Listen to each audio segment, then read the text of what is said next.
আজ বাংলাদেশ জাতীয়তাবাদী দল বিএনপির ৪৬তম প্রতিষ্ঠাবার্ষিকী। এ উপলক্ষে দলের সর্বস্তরের নেতাকর্মী শুভানুধ্যায়ী এবং দেশবাসীকে শুভেচ্ছা ও অভিনন্দন জানিয়েছেন বিএনপির ভারপ্রাপ্ত চেয়ারম্যান তারেক রহমান।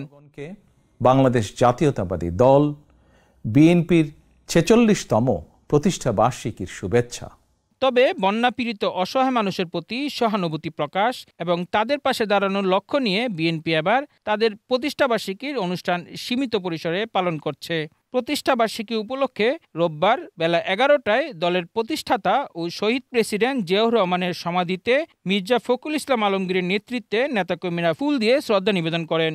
এদিকে সকাল থেকে চন্দ্রিমা উদ্যানে অবস্থিত জিয়াউর রহমানের সমাধিতে দলটির বিভিন্ন সহযোগী সংগঠনের নেতাকর্মীরা মিছিল নিয়ে শ্রদ্ধা নিবেদন করেন। আমাদের আদর্শের জনক শহীদ রাষ্ট্রপতি জিয়াউর রহমানের আত্মার মাগফিরাত কামনা করে আমাদের প্রিয় নেত্রী দেশনেত্রী বেগম খালেদা জিয়ার সুস্থতা কামনা করে এছাড়াও দুপুরে নয়াপল্টনে দলীয় কার্যালয়ের সামনে দোয়া ও মিলাদ মাহফিল অনুষ্ঠিত হয়।